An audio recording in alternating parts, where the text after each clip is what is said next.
नमस्कार, मैं हूं शम्स ताहिर खान और आप देख रहे हैं वारदात। एक पैसेंजर ट्रेन के 2 डिब्बों में भारतीय रिजर्व बैंक के 342 करोड़ रुपए 226 अलग अलग बॉक्स में रखे थे। दोनों डब्बे पूरी तरह रिजर्व थे और उनके साथ 18 पुलिस वाले भी थे। रात के अंधेरे में करीब 70 किलोमीटर की स्पीड से ट्रेन चली जा रही थी। 2 घंटे में 140 किलोमीटर की दूरी तय कर यह तय स्टेशन पर पहुंचती है। यह स्टेशन खास है क्योंकि इसी स्टेशन से ट्रेन से डीजल इंजन को अलग होना है और उसकी जगह इलेक्ट्रिक इंजन लगना है। इंजन चेंज होता है और ट्रेन फिर अपनी रफ्तार से आगे बढ़ने लगती है।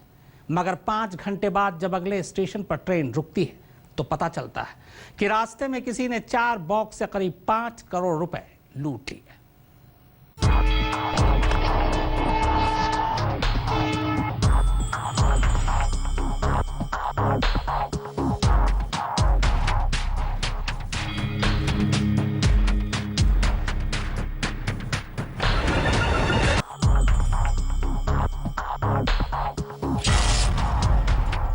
पैसेंजर ट्रेन की 2 बोगी में लकड़ी के 226 बॉक्स,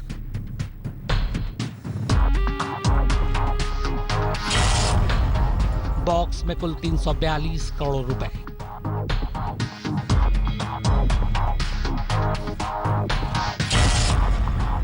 भारतीय रिजर्व बैंक के खजाने में भेजे जा रहे थे रुपए।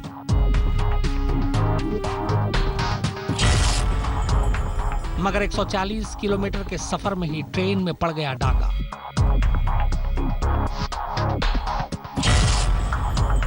इलेक्ट्रिक इंजन लगने से पहले बोगी में छत से सेंध।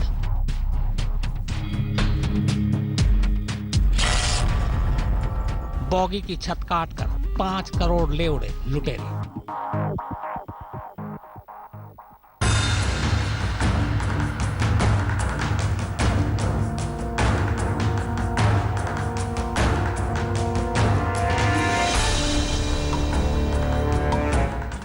ये मजमा, ये भीड़, ये पुलिस, ये बैंक अफसर, ये तमाम लोग जो इस वक्त यहाँ इकट्ठा है, सभी हैरत में है ये सोचकर और ये देखकर कि क्या इस तरह भी ट्रेन में रॉबरी हो सकती है।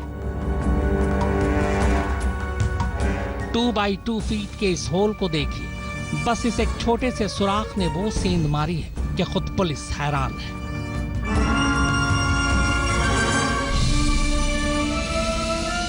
ट्रेन की बोगी के छत पर ये सुराख कर लुटेरे बोगी के अंदर जाते हैं और वहां से करीब 5 करोड़ रुपए ले उड़ते हैं। और ये सब कुछ होता है चलती ट्रेन में।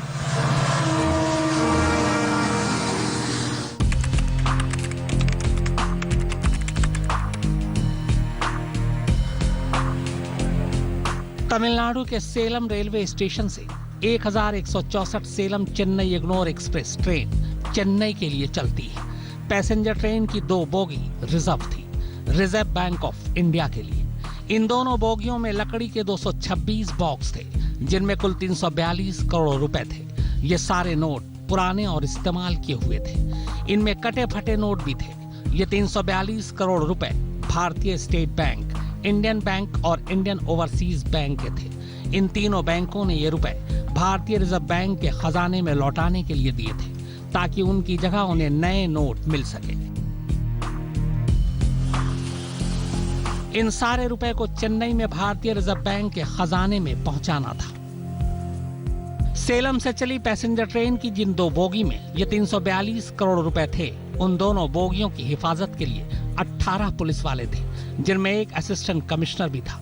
सुरक्षा की जिम्मेदारी रेलवे पुलिस फोर्स की थी जिसके 15 जवान ट्रेन के साथ चल रहे थे। मगर जिस बोगी में डाका पड़ा उसके अंदर कोई पुलिस वाला नहीं था। बोगी सील थी और सुरक्षा जवान दूसरी बोगी में बैठे थे जिनमें बाकी के रुपए रखे थे। सेलम से विरुद्धाचलम तक ट्रेन डीजल इंजन से चलती है। यह रूट इलेक्ट्रिफाइड नहीं है, यानी इस रूट पर ट्रेनें इलेक्ट्रिक इंजन से नहीं चलती। जबकि विरुद्धाचलम से चेन्नई तक रूट इलेक्ट्रिफाइड हो जाता है, यानी तब ट्रेनें 25,000 वोल्ट करंट से दौड़ती हाई टेंशन तारों के सहारे चलती हैं। सेलम से विरुद्धाचलम तक की दूरी 140 किलोमीटर है और ये ट्रेन इस दूरी को 2 घंटे में पूरी करती है।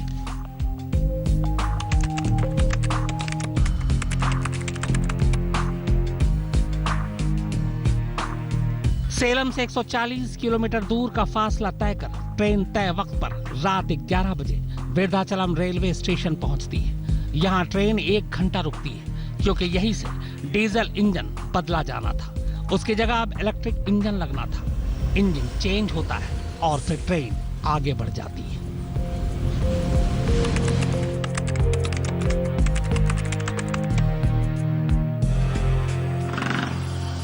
जैसे ही ये ट्रेन इग्नोर रेलवे स्टेशन पर पहुंचती है तब पहली बार एक रेलवे कर्मचारी की नजर इस बोगी के छत पर पड़ती है। छत में सुराख था। ट्रेन में डाका पड़ चुका था क्योंकि ये उन दो में से ही एक बोगी थी जिसमें भारतीय रिजर्व बैंक के 342 करोड़ रुपए रखे हुए थे।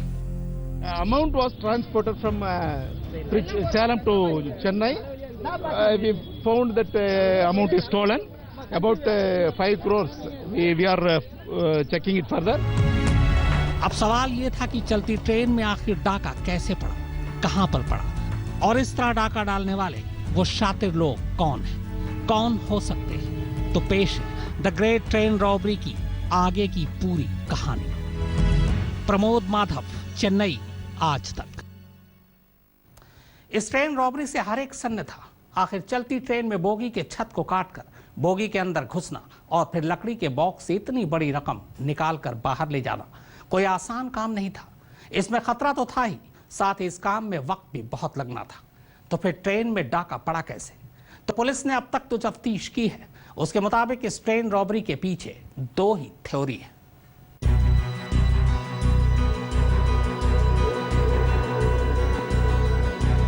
चेन्नई पहुंचने से पहले शायद ट्रेन में पड़ चुके इस डाका का खुलासा भी न होता। वो तो ट्रेन जब सेलम से इग्नोर रेलवे स्टेशन पहुंची तो पुलिस वालों ने बोगी का दरवाजा खोलकर यूं ही अंदर का मुआयना करने की सोची।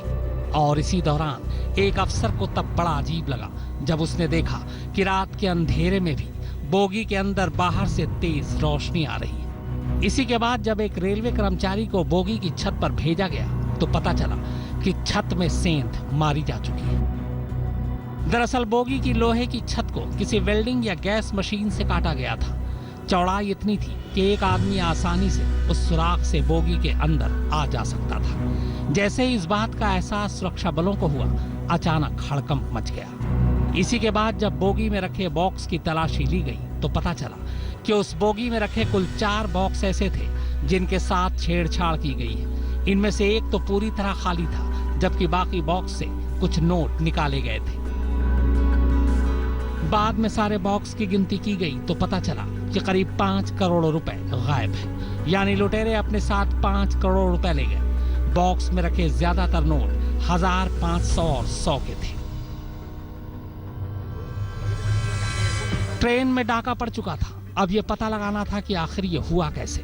तो छानबीन के बाद जांच टीम फिलहाल इसी नतीजे पर पहुंची है कि ट्रेन में लूट सेलम से विरुद्धाचलम के बीच ही हुई है, क्योंकि सेलम से विरुद्धाचलम के बीच 140 किलोमीटर के इस ट्रैक पर ही डीजल इंजन से ट्रेन चलती है। ऐसे में ट्रेन की छत पर चढ़कर छत को काटना आसान था, जबकि इलेक्ट्रीफाइड रूट पर हाई टेंशन तार के नीचे ट्रेन की छत पर चढ़ना और छत में सेंध लगाना मुमकिन ही नहीं। इससे करंट लगने का खतरा था। हालांकि एक दूसरी थ्योरी यह भी आ रही है कि ट्रेन जब डीजल इंजन से इलेक्ट्रिक इंजन में तब्दील होने के लिए विरुद्धाचलम स्टेशन पर 1 घंटे रुकी थी, तब वहां पर भी डाका डाला जा सकता है। हालांकि पुलिस का मानना है कि इसकी गुंजाइश कम है, क्योंकि स्टेशन पर ट्रेन के खड़ी होने की सूरत में छत पर चढ़कर सेंध लगाना बेहद रिस्की है। They are not informed us this transportation. Usually they will inform us for railway police. But yesterday this was happened. So now only we got the information. But we are probing this matter where it was happened. Police का मानना है कि इस लूट के पीछे किसी अंदरूनी शख्स का भी हाथ हो सकता है, जिसे पता था कि किस ट्रेन से किस बोगी में कितने रुपए जा रहे हैं। पुलिस इस लूट के पीछे उत्तर भारत के किसी गिरोह का हाथ होने की बात से भी इनकार नहीं कर रही है। हालांकि पुलिस का यह भी कहना है कि लूटे गए सारे रुपए 2005 से पहले के हैं और बहुत से नोट की हालत तो बेहद खराब है, कटे फटे नोट हैं। इसीलिए लूट के बाद भी लुटेरों के लिए वो रुपए बाजार में चलाना इतना आसान नहीं होगा। डेयरिंग और शॉकिंग इवेंट हुआ पे चेन्नई पे, जहां पे ये रेलगाड़ी जो मेरा पीछे है, इस गाड़ी का एक कोच पे 300 करोड़ का मनी, वो भी Indian bank, state bank of India और इंडियन ओवरसीज बैंक का used and soil money 3 crore का था। ये मनी सेलम से चेन्नई आ रहा था, और जब ये रेलगाड़ी विरुद्धाचलम जंक्शन पे 1 घंटे के लिए रुका हुआ था, जहां पे इनका इंजन डीजल से इलेक्ट्रिक इंजन को चेंज करने के लिए रुका हुआ था, उस वक्त अभी सोर्सेस बोल रहे हैं कि रॉबर्स इस गाड़ी का रूफ को कट कर अंदर घुसकर 5 करोड़ का मनी को ये रॉब कर गया है। अभी ये ट्रेन चेन्नई पे है, एगमोर स्टेशन पे। यहाँ पे GRP, government railway police, RPF और लोकल पुलिस इन्वेस्टिगेट कर रहे हैं। इस ट्रेन के साथ 9 पुलिस वाले थे, उनको भी अभी वो क्वेश्चन कर रहे हैं। प्रमोद माधव, फॉर आज तक। सिर्फ 2 दिन पहले ही मनाई गई है दुनिया की सबसे बड़ी ट्रेन रॉबरी की एनिवर्सरी। लंदन में हुई दुनिया की सबसे बड़ी ट्रेन रॉबरी की पूरी कहानी बस एक छोटे से ब्रेक के बाद। 8 अगस्त 1963 यानी अब से ठीक 43 साल पहले लंदन के करीब दुनिया की सबसे बड़ी ट्रेन रॉबरी हुई थी।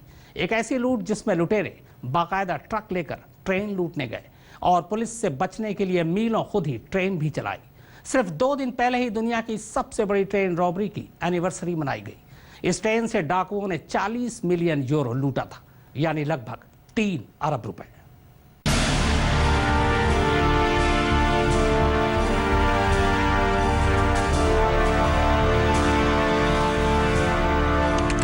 आठ अगस्त 1963 लंदन, तड़के 3 बजे।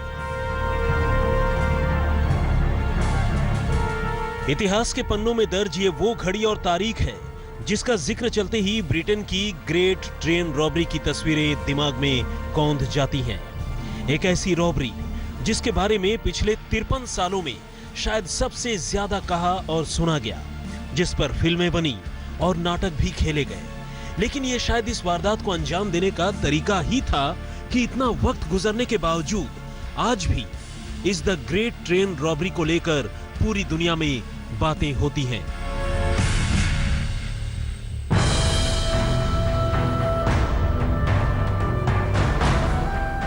16 से 17 डकैतों के एक गैंग ने उस जमाने में रॉयल मेल ट्रेन से पूरे $2.6 मिलियन की लूट की थी। अगर लूटी गई इस रकम की कीमत का आज की तारीख में सही हिसाब लगाया जाए तो ये करीब 40 मिलियन यूरो के आसपास बैठती है, यानी करीब 3 अरब रुपए। वैसे तो इस मामले की छानबीन के दौरान ब्रिटेन पुलिस ने 4 से 5 लोगों को इस वारदात का मास्टरमाइंड करार दिया, लेकिन इसमें भी जो 2 नाम सबसे ऊपर रहे वो थे रॉनी बिग्स और ब्रूस रेनॉल्ड्स। इस ग्रेट ट्रेन रॉबरी को रॉनी ने अपने 34वें जन्मदिन पर अंजाम दिया था, जब उसने और उसके गैंग ने ग्लासगो से लंदन जा रही रॉयल मेल ट्रेन को बीच रास्ते में ही सिग्नल खराब कर रोक लिया और बेहद नाटकीय तरीके से एक ट्रक में कैश और दूसरी कीमती चीजें लादकर फरार हो गए।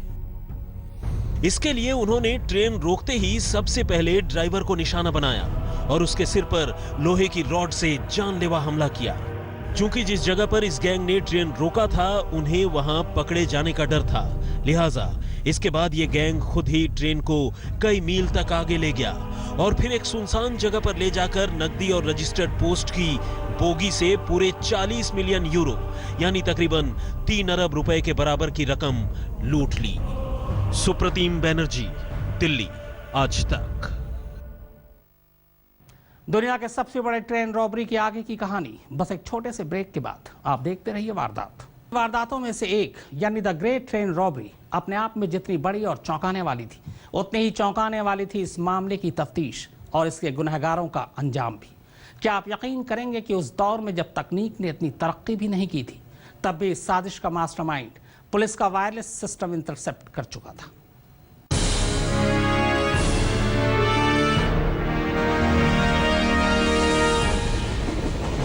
बकिंघम शायर पुलिस और स्कॉटलैंड यार्ड को इस रॉबरी के गुनहगारों तक पहुंचने में काफी मशक्कत करनी पड़ी। हालांकि अलग अलग वक्त में अलग अलग लोग पकड़े गए, लेकिन रॉनी अपने पकड़े जाने के महज 15 महीने बाद ही जेल से भाग निकला। छोटे मोटे गुनाहों में शामिल रहने वाले रॉनी की अपने गुरु रेनॉल्ड्स से जेल में मुलाकात हुई थी और वहीं उन्होंने इस द ग्रेट ट्रेन रॉबरी की साजिश रची। इसके मुताबिक दो अलग अलग गैंग ने एक साथ मिलकर ट्रेन को बीच रास्ते में रोका और पूरी वारदात को अंजाम दिया। लेकिन उन दिनों इतनी बड़ी वारदात को अंजाम देना अपने आप में रहस्य रोमांच से भरी किसी कहानी से कम नहीं था।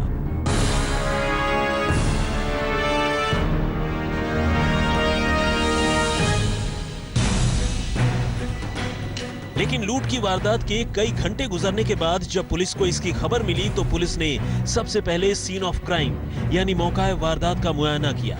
यहां से पुलिस को पहला क्लू मिला। दरअसल एक लुटेरे ने रेलवे के एक मुलाजिम को यह धमकी दी थी कि वो उनके भागने के 30 मिनट तक यहां से हिलने की गलती न करे। इससे पुलिस ने अंदाजा लगाया कि लुटेरे मौका वारदात से तकरीबन 50 किलोमीटर के दायरे में ही होंगे, जहां 30 मिनट में पहुंचा जा सकता है। इसके बाद पुलिस ने कॉम्बिंग ऑपरेशन की शुरुआत की, लेकिन फायदा नहीं हुआ। जानते हैं क्यों? क्योंकि लुटेरे पहले ही पुलिस के वायरलेस सिस्टम में सेंध लगा चुके थे और हरदम पुलिस से 2 कदम आगे रहे। इसके कुछ रोज बाद पुलिस को वो ट्रक भी मिला जिसका इस्तेमाल लूट के लिए किया गया था और वो दूसरी चीजें भी जो लुटेरों के पास थी। पुलिस को कुछ फिंगरप्रिंट्स भी मिले, लेकिन इसके बावजूद उसके हाथ खाली रहे। बाद में तफ्तीश के दौरान उसे कुछ ऐसे लोग और खासकर जेल में बंद कैदी मिले जिन्हें इस वारदात की खबर थी और जिन्होंने अपनी पहचान छिपाए रखने के बदले पुलिस को कई अहम जानकारियां दी। और तब लंबी मशक्कत के बाद पुलिस ने एक-एक कर इसके गुनहगारों को पकड़ना शुरू किया। आज भी जब किसी बड़े और नायाब रॉबरी और खासकर ट्रेन रॉबरी की बात चलती है तो 1963 के इस द ग्रेट ट्रेन रॉबरी का जिक्र आ ही जाता है। सुप्रतिम बैनर्जी, दिल्ली, आज तक।